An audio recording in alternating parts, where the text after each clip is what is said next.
čaka dan, da koder sonce hodi, prepiri sveta bo pregnan. V tem trenutku mi prihaja na misel Jezusova beseda o kvasu.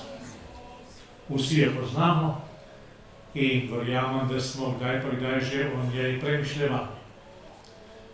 In za vse vas, dragi diplomanti na različnih stopnjah, je ta beseda o kvasu po eni strani preteklost. Kajti profesori od pravzaprav vrtca naprej, vaše vzgojitelji, pa do vaših mentorjev pri nalogah, so na nek način v vaše življenje, v vaš razum, v vaše talente polagali kvas poznanja, kvas rasti. In ta kvas je deloval tako, kakor kvas deluje v testu, da prekvasi vse testo, kar vpravi Jezus, ga ni veliko, ampak naredi pa veliko. Najprej pa vam, drage diplomantke in diplomanti, izrekam iskreno dobrodošlico. Zaradi vas smo bili in smo tukaj mi, ki oblikujemo življenje in delo na naši fakulteti.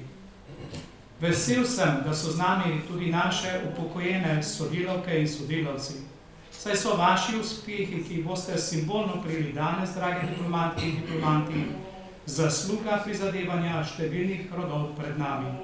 Podelitev diplomov v zaključku študija ter podelitev priznanja je zagotovo pomemben dogodek v življenju vsakega posameznika, ki nas nujno prisili, da se za trenutek ustavimo in razmislimo o prehojeni poti ter o načrtih za prihodnost.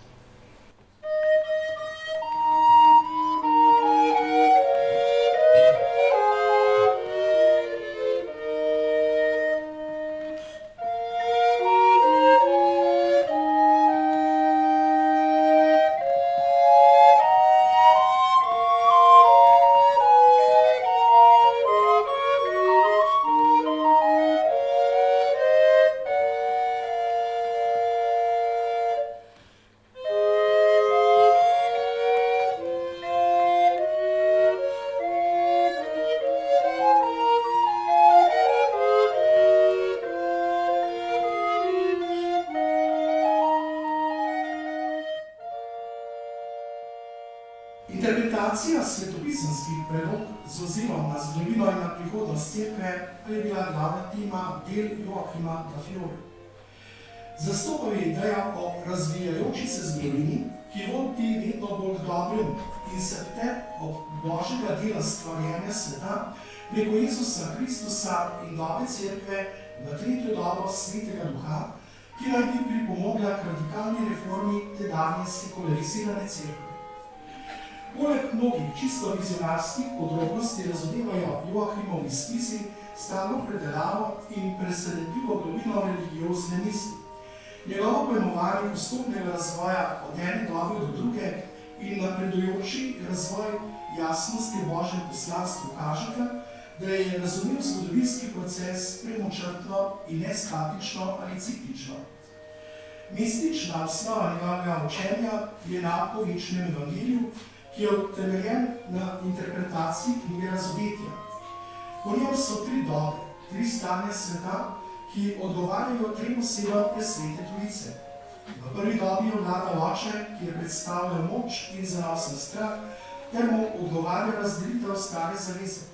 Nato je bila modrost, ki je bila skrita na veke, razodeta v Sinu, kar odgovarja katoliški cerkvi nove zaveze.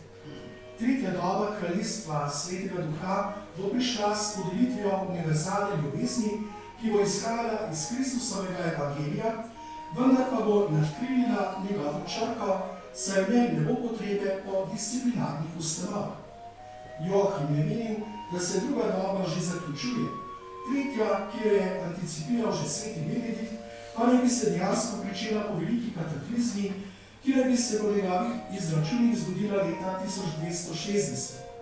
Po njej bodo Latinci in Grki združeni v novem duhovnem kraljestvu, osvobojeni okovov črke Ljudje naj bi se spreobrnili, večni evangelij pa naj bi ostal do konca.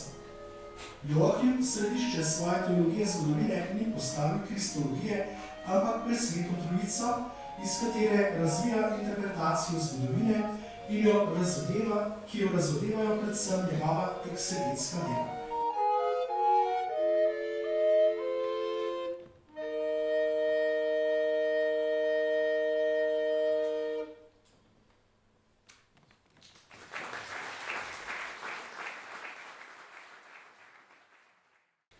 Gaudeamus igitur, juvenes dum sumus. Gaudeamus igitur, juvenes dum sumus. Post iucundam juventutem, post molestam selectutem, nos habebit humus, nos habebit humus. Vivat academia, vivat professores, vivat academia, vivat professores, vivat membrum quod libet, vivat membra quelibet, semper sint in flore, semper sint in flore.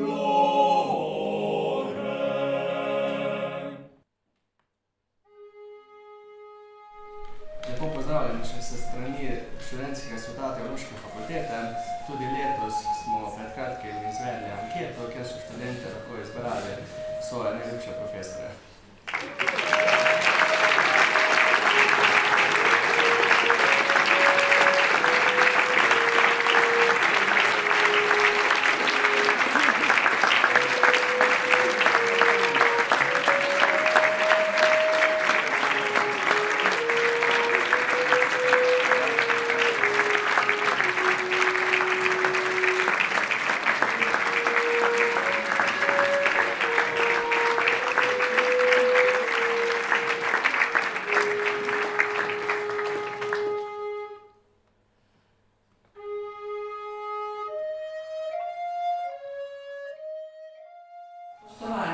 Hvala za besedo.